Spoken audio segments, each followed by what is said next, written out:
നമ്മൾ കഴിഞ്ഞ ദിവസം പറഞ്ഞ ഹസീനയുടെ സുരേഷിന്റെയും ജീവിതത്തിൽ സംഭവിച്ച, അതായത് ആ മരണ ദിവസം സംഭവിച്ചത് എന്താണെന്ന് ഇപ്പോൾ വ്യക്തമായി വരികയാണ്. എന്താണെന്ന് വെച്ച് കഴിഞ്ഞാൽ, ഇപ്പോൾ ഹസീനയുടെയും സുരേഷിന്റെയും, അതായത് ആ മകളുടെയും അന്നത്തെ ദിവസത്തെ ഓഡിയോ ക്ലിപ്സ് പുറത്തു വിട്ടിരിക്കുകയാണ്. അതായത് അന്ന് അവിടെ എന്തൊക്കെ സംഭവിച്ചു അതെല്ലാം പുറത്തു വന്നിരിക്കുകയാണ്. അതായത് ഈ സംഭവം നടന്നതിന്റെ അന്ന്, കാരണം ഇത് ഓൾറെഡി പോലീസ് കേസ് ആയേക്കണത് കൊണ്ട് തന്നെ ഹസീനയുടെ മകള് ഇത് റെക്കോർഡ് ചെയ്തായിരുന്നു. അപ്പൊ ആ റെക്കോർഡ് ചെയ്ത റെക്കോർഡിങ്സ് ഇപ്പോൾ മകള് തന്നെ എടുത്ത് കൈമാറിയിട്ടുണ്ട്. അപ്പൊ അതിനെ കുറിച്ച് വിശദാംശങ്ങളൊന്നും നമുക്ക് കേൾക്കാം. അതേപോലെ തന്നെ ചിലരൊക്കെ പറയുന്നുണ്ടായിരുന്നു, ഹസീന ഇങ്ങനെ ചെയ്യാൻ കാരണം അയാളാണ്, അയാൾക്ക് സംശയരോഗമാണ്, അതായത് ഈ സുരേഷ് എന്ന വ്യക്തിക്ക് സംശയരോഗമാണെന്നൊക്കെ പറയുന്നുണ്ടായിരുന്നു. സുരേഷിന് സംശയരോഗം ഉണ്ടാകാനും കാരണമുണ്ട്. എന്തായാലും നമുക്ക് വീഡിയോയിലോട്ട് കിടക്കാം. അതായത് സംഭവം നടന്ന രാത്രി ഈ ഹസീനയുടെ കാമുകനായ ഹരി പുറത്ത് വെയിറ്റ് ചെയ്യുന്നുണ്ടായിരുന്നു. ഹസീനയ്ക്കാണെങ്കിൽ എങ്ങനെയെങ്കിലും അയാളുടെ കൂടെ പോകണം. കാരണം എന്താന്ന് വെച്ച് കഴിഞ്ഞാൽ, തിരിച്ചു വന്നെങ്കിലും മിസ്സിംഗ് കേസ് ആണല്ലോ കൊടുത്തിരിക്കുന്നത്. മിസ്സിംഗ് കേസ് ആയതുകൊണ്ട് തിരിച്ചു വരാതിരിക്കാൻ സാധിക്കില്ല. അപ്പൊ അതുകൊണ്ട് തന്നെ അങ്ങനെ ഒരു ഗതികേട് കൊണ്ടാണ് ഹസീന വീട്ടിലോട്ട് തിരിച്ചു വന്നത്. ഈ ഹസീന അന്ന് രാത്രി ഈ സുരേഷും അങ്ങനെ ഭാര്യയോട് സംസാരിച്ചു. പക്ഷെ എന്നിട്ടൊന്നും ഹസീനയ്ക്ക് പറ്റില്ല. കാരണം കാമുകൻ അവിടെ പുറത്ത് വെയിറ്റ് ചെയ്യണേല്ല. അപ്പൊ പിന്നെ എങ്ങനെയാണ് ഹസീന വീടിനകത്ത് ഇരിക്കണത്? കാമുകൻ വിളിക്കുമ്പോ ഇറങ്ങി പോണ്ടേ? ഭർത്താവൊക്കെ വേറെ വഴിയാണ്, കാമുകനല്ലേ നമ്മൾ ഇച്ചിരി കൂടി ഇമ്പോർട്ടൻസ് കൊടുക്കേണ്ടത്. അപ്പൊ കാമുകൻ വിളിക്കുമ്പോ എന്തായാലും പോണ്ടേ? അപ്പൊ അതുകൊണ്ട് നമ്മുടെ ഈ ഹസീനയ്ക്ക് അങ്ങോട്ട് വ്യഗ്രതയായി, എങ്ങനെയെങ്കിലും ഇവിടുന്ന് പോകണം എന്നൊരു രീതിയായി പോയി. കാമുകൻ അവിടെ വെയിറ്റ് ചെയ്യണം. എത്ര നേരം എന്ന് വെച്ചാൽ കാമുകൻ അങ്ങനെ വെയിറ്റ് ചെയ്യിക്കണത്? കാമുകൻ അങ്ങനെ വെയിറ്റ് ചെയ്യിച്ചാൽ അത് ദോഷമല്ലേ അങ്ങനെയൊക്കെ ചെയ്യണം. അപ്പൊ ആ ഒരു വ്യഗ്രത കൊണ്ട് തന്നെ ഹസീന എന്ത് ചെയ്തു? കാമുകന് വേണ്ടിയിട്ട് ഭർത്താവിനോട് ഫൈറ്റ് ചെയ്തു. ആ രാത്രി ദിവസങ്ങളിൽ നടന്ന ഓഡിയോ റെക്കോർഡ്സ് ആണ് നമ്മൾ ഇനി കേൾക്കാൻ പോകുന്നത്.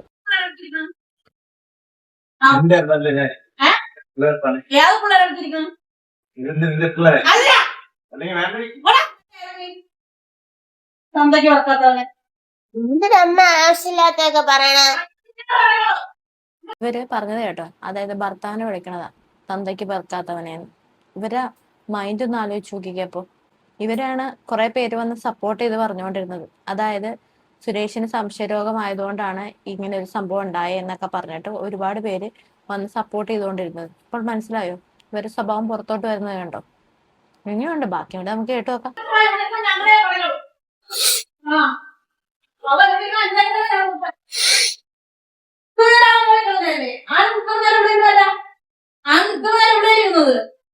മൂന്നേ മുക്കാലിന് അവരുടെ ഉണർന്നിരുന്നത്. അവന്റെ ഉറങ്ങാൻ പറഞ്ഞപ്പോ പട്ടി ഇറങ്ങി വരണം. നിങ്ങൾ വലിയ തൊള്ള നടക്കണല്ലേ? അവള് കാണാൻ വന്നേക്കണം.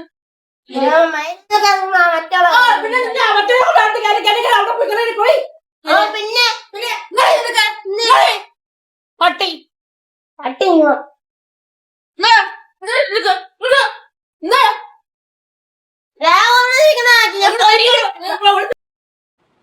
എന്തൊരു വർത്തമാനാണ് ഈ സ്ത്രീയുടെ! സ്വന്തം മകളോടാണ് ഈ പറയണത്. ആർക്ക് വേണ്ടിയിട്ടാ? കാമുകിന് വേണ്ടിയിട്ട് കിടന്ന് ഗുസ്തി പിടിക്കുക. എത്ര 10-17 വയസ്സുള്ള ഒരു മകളുണ്ട് ആ പ്രായത്തിലുള്ളത്. എന്നിട്ട് ആ കുഞ്ഞിനോട് കിടന്നിട്ട് ഗുസ്തി പിടിക്കുവര്. ഇവരുടെയൊക്കെ ഒരു മൈൻഡേ! ഓ എന്റെ പൊന്നെ, എന്തൊരു സ്ത്രീ! എന്റെ അപ്പോ വെറുതെ അല്ല, അയാളെ സഹിയിട്ട് കാണും. പക്ഷെ ഞാൻ ഒരിക്കലും അക്രമം ഒന്നിനെ ഞാനൊന്ന് പ്രോത്സാഹിപ്പിക്കുന്നില്ല. ബാക്കിയൂടെ നമുക്കൊന്നും കേട്ടു നോക്കാം.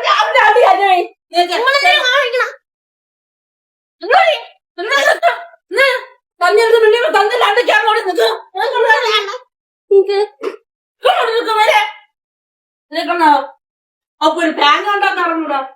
ഓ ഒന്നെങ്കിലും നല്ലത് നേരം കൊണ്ട് അടിച്ച പോലീസിനെ വിളി. ഇതൊക്കെ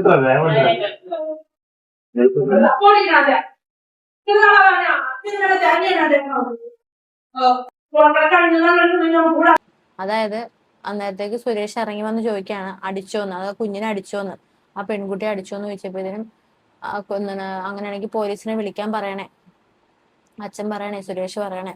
ആയിക്കോട്ടെ, കേൾക്കാം.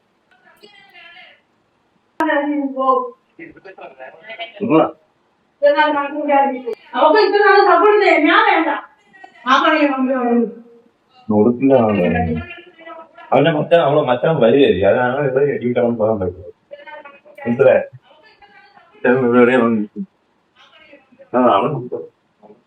സത്യം പറഞ്ഞു കഴിഞ്ഞാൽ ഇതില് ഈ സുരേഷിന്റെ ഭാഗത്തും തെറ്റുണ്ടെന്ന് ഞാൻ പറയുള്ളൂ. എന്താണെന്ന് വെച്ച് കഴിഞ്ഞാൽ ഹസീന ഇതിനു മുൻപും 2-3 പേരുടെ കൂടെ ഇതുപോലെ പോയിട്ടുണ്ട്, സ്നേഹിച്ച് പോയിട്ടുണ്ട്. എന്നിട്ട് അവിടെ ചെന്നിട്ട് ഈ സുരേഷ് മക്കൾക്ക് വേണ്ടിയാണെങ്കിലും സുരേഷിന് വേണ്ടിയിട്ടും കാല് പിടിച്ചുകൊണ്ട് വരികയാണ് ചെയ്തത്. സത്യം പറഞ്ഞു കഴിഞ്ഞാൽ അങ്ങനെയൊക്കെ പോയിട്ടുണ്ടെങ്കിൽ ഇങ്ങനെയുള്ള പെണ്ണുങ്ങളെയൊക്കെ അങ്ങ് ഉപേക്ഷിച്ചേക്കണം. ഞാനൊരു പൊതുവായിട്ടുള്ള ഒരു കാര്യം പറയാം. എന്താന്ന് വെച്ച് കഴിഞ്ഞാൽ ഒരിക്കല് നമ്മളൊരു ബന്ധത്തിലിരിക്കെ ഒരുത്തി വേറൊരു ബന്ധത്തിൽ പോയി എന്ന് വിചാരിച്ചു. നമ്മൾ എത്ര താക്കീത് കൊടുത്തിട്ടും അതിനകത്ത് നിന്ന് പോരുന്നില്ല എന്ന് വിചാരിച്ചു. അത് കഴിഞ്ഞിട്ടാണെങ്കിലും അവള് വീണ്ടും വേറെ ബന്ധങ്ങളോട്ട് പോകും. അത് 100% ഉറപ്പുള്ള കാര്യമാണ്. അത് ഒന്നിനും നിൽക്കില്ല, അത് ഇങ്ങനെ പോയിക്കൊണ്ടേയിരിക്കും. അതിലും ഭേദം ഇങ്ങനെ ഒരു പെണ്ണ് നമ്മുടെ ജീവിതത്തിൽ ഉണ്ടെങ്കിൽ നമ്മൾ അവരെ അങ്ങ് ഉപേക്ഷിക്കുകയാണ് നല്ലത്. അതിപ്പോ ആണാണെങ്കിലും പെണ്ണാണെങ്കിലും അതായിരിക്കും നല്ലത്. എന്തിനാ ഈ വെറുതെ അഡ്ജസ്റ്റ്മെന്റ് ജീവിതത്തിലോട്ടൊക്കെ ജീവിച്ചു പോണെന്തിനാ? നമ്മൾ ഇങ്ങനെയുള്ള ജീവിതത്തിലോട്ട് ജീവിച്ചു പോകുന്ന നേരത്താണ് ലാസ്റ്റ് ഇതുപോലുള്ള അവസ്ഥയിലോട്ടൊക്കെ വന്നെത്തുന്നത്. ഇപ്പൊ ആർക്കാ നഷ്ടപ്പെട്ടത്? ആ 4 മക്കൾ ഇപ്പൊ അനാഥരായില്ലേ? അവർക്ക് നേർവഴി കാണിച്ചു കൊടുക്കാൻ ഇപ്പൊ ആരാ ഉള്ളത്? ആരുമില്ല. ആ കുഞ്ഞു മക്കൾക്ക് ഒരു പക്വത ഇല്ലാത്തൊരു കുട്ടി, ഒരു പക്വതയുടെ പ്രായം ആയിട്ടില്ല ആ കുട്ടിക്ക്. അതൊരു പെൺകുഞ്ഞാ മുതിർന്നതെന്ന് പറയണത്. ആ കൊച്ച വേണം ഈ ബാക്കിയുള്ള താഴെയുള്ള 3 പേരെയും കൂടി നോക്കാനായിട്ട്. അവരുടെ അവസ്ഥയൊന്ന് ആലോചിച്ച് നോക്കിക്കേ. എന്തൊരു അവസ്ഥയാണ് ആ കുഞ്ഞുങ്ങളിൽ. ഇപ്പൊ ആർക്കാ നഷ്ടം ഉണ്ടായത്? ആ 4 മക്കൾക്കാ. ഇവരെയാണോ നിങ്ങളൊക്കെ ന്യായീകരിച്ച് വന്നത്? ഈ സ്ത്രീയാണോ നിങ്ങളൊക്കെ ന്യായീകരിച്ചത്? ഈ 2-3 പേരുടെ കൂടെ പോയിട്ടുള്ളതാ. അത് നാട്ടുകാർക്ക് വരെ അറിയാം ഇവരിങ്ങനെ പോയിട്ടുള്ളതാന്ന്. എന്നിട്ട് ഈ സുരേഷിന്റെ ഭാഗത്ത് തെറ്റ്. സുരേഷിനെ ഇവരെ വിളിച്ചോണ്ട് വരേണ്ട യാതൊരുവിധ കാര്യമില്ലായിരുന്നു. അന്ന് പോയിട്ടുണ്ടെങ്കിൽ അന്നേ ഇവളെ അങ്ങ് വിടണമായിരുന്നു. ഇങ്ങനെയുള്ള ആൾക്കാരൊക്കെ എന്ന് വെച്ചാൽ ഒന്ന് കൊല കയറി കഴിഞ്ഞാൽ വീണ്ടും കൊല കയറാനേ നോക്കുള്ളൂ. അപ്പൊ ആ കോല അങ്ങ് ഒടിച്ചിടുക നല്ലത്. പോണെങ്കിൽ പോട്ടെ. നിങ്ങൾക്ക് ഇങ്ങനെയുള്ള ഒരു ലൈഫാണെങ്കിൽ നിങ്ങൾക്ക് അതായത് ഈ മക്കളടക്കം ഈ 4 ഈ അച്ഛനടക്കം ഈ 5 പേർക്കും കൂടെ ഒരുമിച്ച് ജീവിച്ചുകൂടായിരുന്നു.